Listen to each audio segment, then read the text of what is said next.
This is episode 13 of Ethics and Culture Cast from the Notre Dame Center for Ethics and Culture.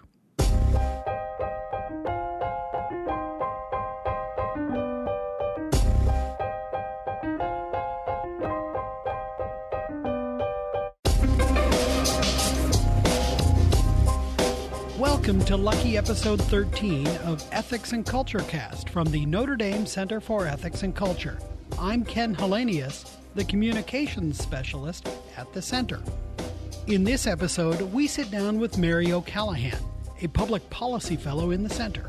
We chat about her background and studies in developmental psychology, how being affiliated with Notre Dame and the CEC has helped her work as an advocate for persons with disabilities, and about an upcoming UN panel discussion about World Down Syndrome Day.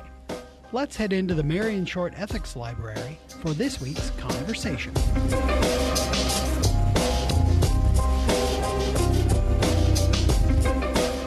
I'm sitting here today with Mary O'Callaghan.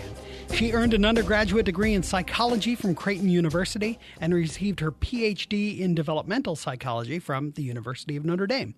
Her doctoral work was funded by a grant from the National Institutes of Health for the study of developmental disabilities. She and her husband, John, also a fellow of the CEC and a former guest on the program, are the parents of 5 children, including their youngest, Tommy, who has Down syndrome. Since his birth, Mary has been an advocate at the local level for unborn children with Down syndrome and other disabilities. She has served as a member of the Disabilities Advisory Board for the Diocese of Fort Wayne South Bend and works in conjunction with the Michiana Down Syndrome Support Group to provide mentoring to local parents who receive a prenatal diagnosis of Down syndrome. Mary, welcome to the podcast. Thank you, Ken. I'm glad to be here. Well, tell us a bit about how you came to Notre Dame. Obviously, you came to do your Ph.D., but what did you focus on in your studies and writing? Sure, Ken. So I will try to make my life story short. About 30 years ago, I was taking a year off in between college and graduate school. I knew I wanted to pursue doctoral studies in psychology, but I wasn't exactly sure what direction my work would take. And I was working primarily at a psychiatric hospital on the children's ward. I thought my work would go in this direction. And to make some extra money, I took a job at a group home for adults with developmental disabilities. And I absolutely fell in love with my work there, with these individuals. In fact, to this day, I still remember all of their names and their faces.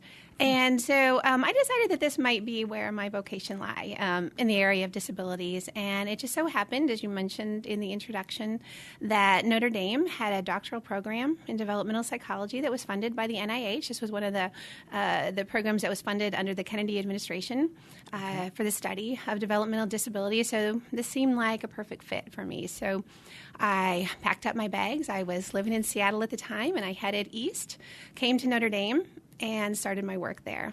My work was probably divided sort of into 2 main areas. I did what might be considered mainstream work in the area of disability. So I wrote about cognitive behavioral therapy, for example, with individuals with disabilities. I worked on emotional development in individuals with developmental disabilities. And then my master's work and dissertation work were probably more closely aligned with some of the interests of the faculty members in the Department of Psychology at the time. So there was a great interest in environmental factors that could contribute to developmental delay, especially some of the milder developmental delays that we often see.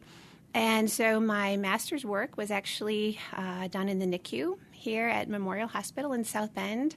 I looked at the development of infants who were born prematurely. I was interested in their physiological responses to stress and how this might impact their later development. My doctoral work was actually done as part of a large study, a large longitudinal study that was being conducted at Notre Dame on the children of adolescent parents. So at the time, psychologists were finding that children of adolescent parents had a number of various developmental delays. So these kids were showing up in Head Start and other preschool programs with some significant developmental delays that couldn't be explained simply by poverty, for example. And so this program was looking at the ways in which adolescent parents were at risk for some poor parenting practices and how these practices impacted the development of their children. So these were the sort of areas in which my primary work was focused at the time.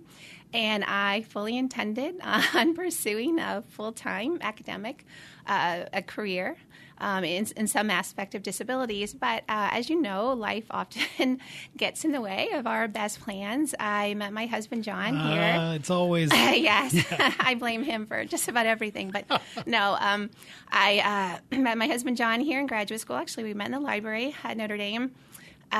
We got married and started our family. I actually had 2 children and was 7 months pregnant with my third when I defended my doctoral dissertation. So at that point, I decided that I would cut back a little bit from full-time academics. I decided to pursue some part-time work so I could primarily be at home with my children. Again, as you mentioned in your introduction, we went on to have 5 children total. And so I worked part-time for a while the children were small, and I probably was away from the field of disabilities for about 10 years total. Now, the O'Callaghan family is deeply embedded in the Center for Ethics and Culture. Not only are you one of our public policy fellows, your husband John is the director of the Jacques Maritain Center and a senior advisor here at the center. Your daughter, Catherine, your second child, was a student worker with us and a Soren Fellow. One of the very first Soren Fellows. Actually. And now Caroline is one of our Soren Fellows and is working with us as a student employee as well. So how did you, Mary O'Callaghan, get involved with the Center for Ethics and Culture? Well, Ken, this is where I think the story gets interesting. So as I said, I sort of took a break from the field of disability. But as God's providence would have it, He brought me back into the field of disability about 10 years ago in a way that I never could have expected or anticipated. As you mentioned, our youngest son, Tommy, has Down syndrome. He was born about 10 years ago. And when he was born, he had a number of medical problems. And so his first year, we spent pretty much just trying to help him be medically stable. And so that was our first concern, what were his medical issues. But after that, the most difficult part of his diagnosis for me personally was coming to understand how little value society places on the lives of children like my son, right? So even though I knew we talked about, I had worked in the area of disability, I knew we talked about disability rights and full inclusion. On the other hand, I also knew that upon receiving a prenatal diagnosis of Down syndrome, anywhere between about 70 and 90% of parents in this country would choose to abort their child with Down syndrome. So I knew that his life was really not valued by a large part of society, and I was deeply saddened, not just for him, but also just for the tremendous loss of life, that was occurring in children with Down syndrome and other disabilities. And so, as a mother, I was horrified. As an academic, I was interested in how we could have allowed this to happen, right? And I wanted to know how we could prevent it or what we could do to kind of intervene. And so I just started doing research on my own. I started talking about this issue to anyone who would listen. I had a good friend who was the president of our local Down syndrome group at the time. She was very pro-life. Sadly, she passed away from cancer a few years ago. But she encouraged me to, given my background, to start working in this area. And so I started giving some talks just locally to groups who would listen. For example, the Women's Care Center was interested in this topic. And then David Solomon, who was the founder and previous director of the Center for Ethics and Culture, very graciously invited me to speak at some center events. I think the first event I spoke at was a Bread of Life dinner. Sure. You're familiar with those, obviously. I spoke at one of the first VITA conferences when the VITA was still in its infancy. I spoke at, one of the medical ethics conferences that used to be held by the center, and a variety of other events. When Carter Sneed took over as director of the Center for Ethics and Culture, I continued my work, and Carter also very kindly offered me a position as a public policy fellow. And this has been a huge gift because, as you can imagine, it has given me a platform from which to speak. It has given me an institutional affiliation, which, as you know, is hugely important in terms of being able to speak credibly, right, in the public square and in academic settings. And so I've continued my work under Carter, and this has been the Public Policy Fellowship has been, again, very, very helpful for my work. It has allowed me to do things like testify, right, in the State House in Indianapolis when there was legislation up for debate about banning abortion in the case of a poor prenatal diagnosis. It's allowed me to work with the United States Catholic Conference of Bishops. I've been able to develop some materials for them on disability, right, for their pro-life secretariat.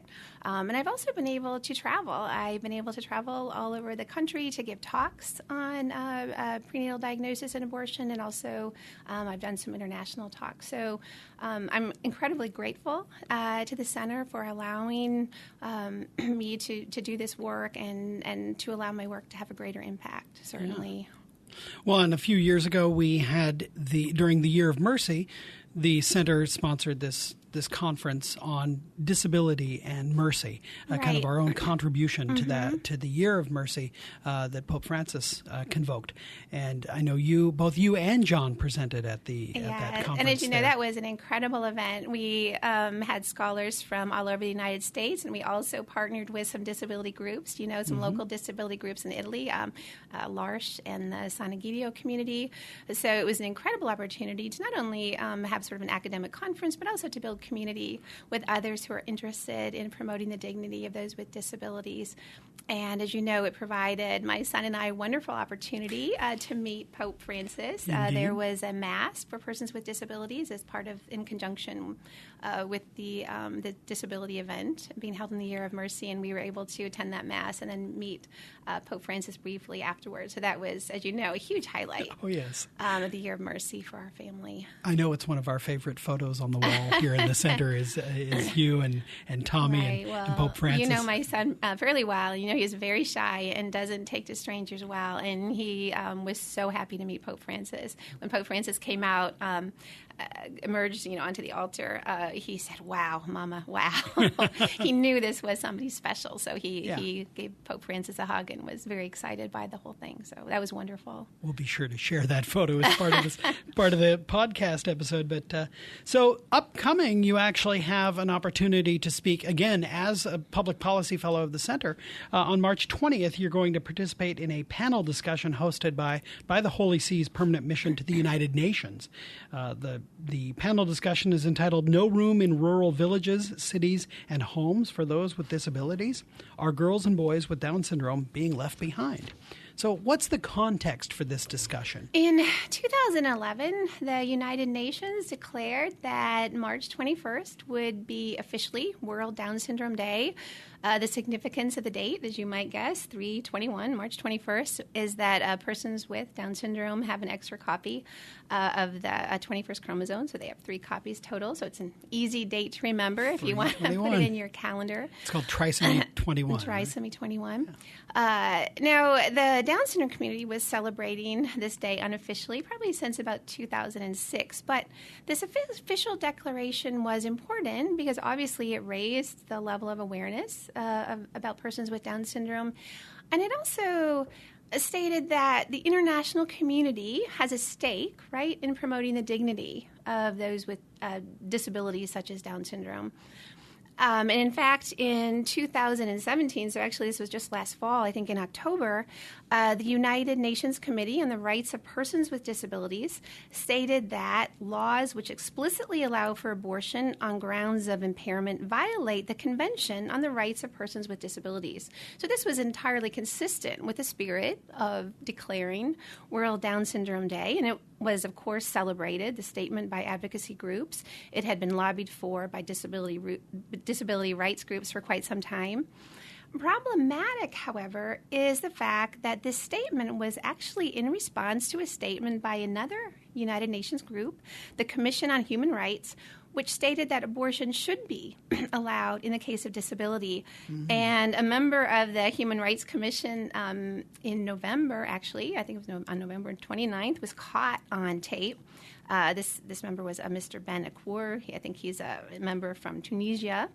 And in French, he said, so this is a translation, he said, if you tell a woman your child has Down, and actually he paused here at this point in the videotape. He didn't even really know what it was called. He said, if your child has Down, what is it called? Down syndrome, Dawn syndrome.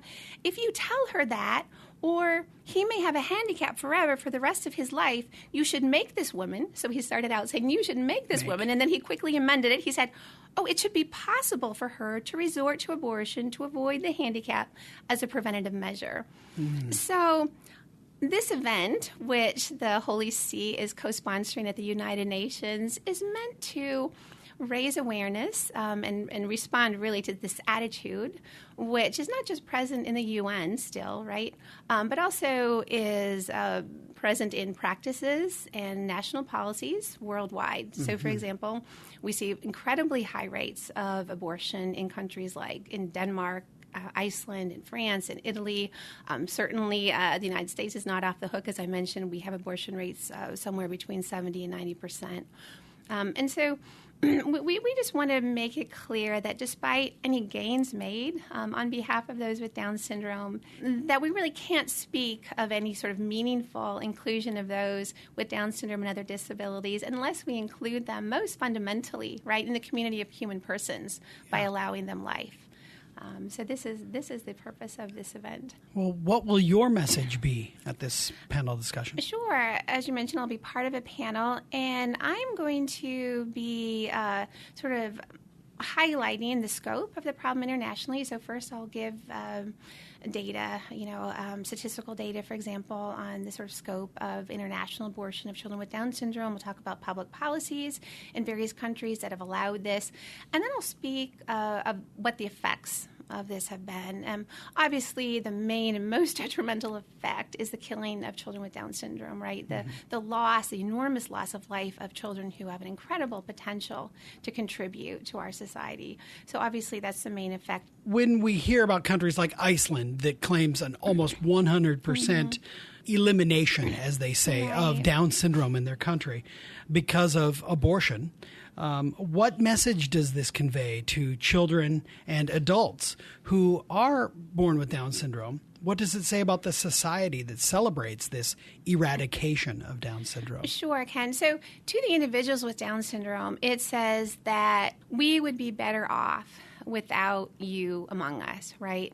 It says that your life is so different, right, that you merit sort of a search and destroy program or search and destroy mission, even before you were born, to rid society of your life, so that you don't even sort of show your face in society, right? So this is what it says to the person with Down syndrome or another disability. What this practice says about society, I think, is that truly, we have gone mad, right? Jerome Lejeune said, as you know, Jerome Lejeune was the scientist, the geneticist and physician who discovered the chromosomal basis of Down syndrome. He once said that medicine becomes mad science when it attacks the patient rather than fighting the disease. It is a reasonable and perhaps laudable goal to talk about the eradication of Down syndrome, right? This is what Jerome Lejeune's work was about. His cause is up for sainthood.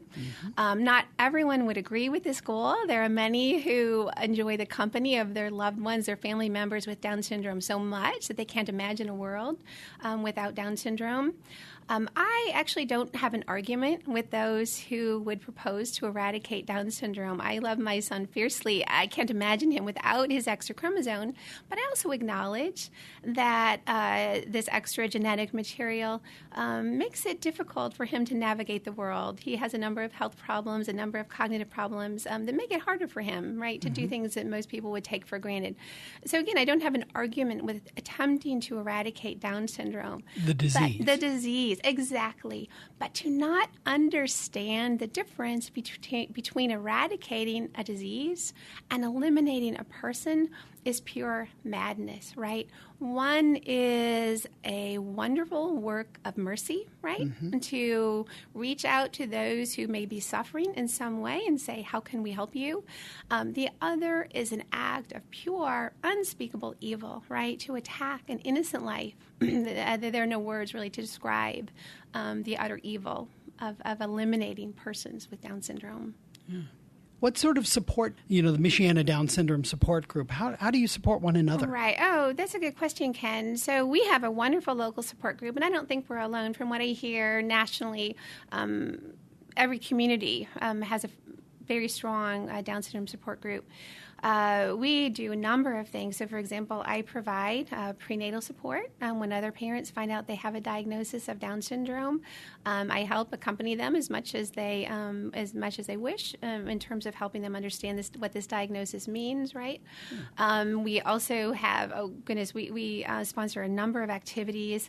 There are support groups for every age group. So we have a birth to 3 group. We have a 4 to 8 group. We have an 8 to 12 group. We have a teen and adult group.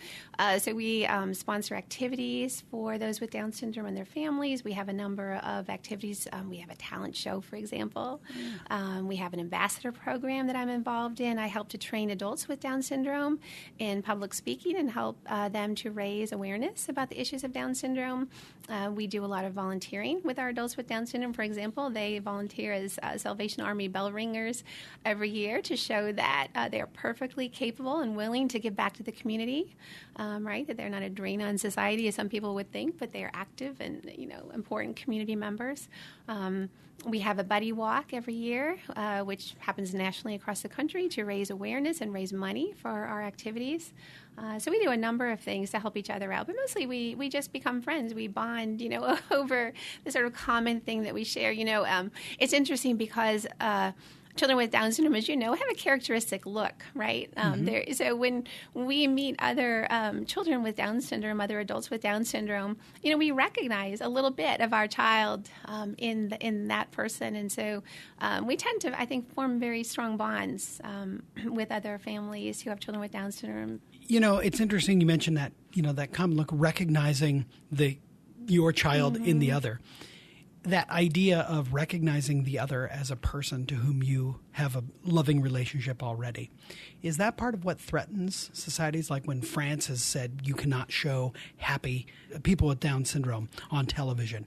Is that this concept of that person doesn't look like me, therefore it's a threat to me? I don't recognize the humanity in them? Is there certainly? I think so, Ken. I think that at the root of the problem of prenatal diagnosis of Down syndrome is fear, right? What we don't quite understand, what doesn't look quite like us, we fear, right? We are afraid of the demands that this person might make on us because we know that this sort of different look that children with Down syndrome has comes with some other things, some difficulties, some cognitive issues, some health issues that make them more dependent, right, on society as a whole, perhaps. And I think ultimately we fear that. We don't want such claims on our time, on our energy, on our persons that these people might make on us. And so I think that their unique look sort of stands, if you will, for the other differences that they present to us. And we're afraid of those, I think. Well, Mary O'Callaghan, Public Policy Fellow of the Center for Ethics and Culture, thank you for your time. You're welcome, Ken. Thank you for having me.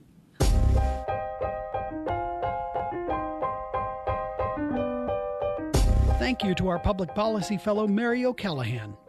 Check the show notes to see the delightful photo of Tommy, Mary, and Pope Francis. You can learn more about the Center for Ethics and Culture by visiting ethicscenter.nd.edu. You can subscribe to Ethics and Culture Cast, which is released every other Thursday during the academic year, by visiting ethicscenter.nd.edu/podcast. Please rate our show on Apple Podcasts or Google Play or wherever you get your podcasts. And don't forget to tell your friends. We'd love your feedback. Please contact the show by emailing cecpodcast@nd.edu. Our theme music is I Dunno by Grapes, licensed under the Creative Commons Attribution License. We'll see you next time on Ethics and Culture Cast. Until then, make good decisions.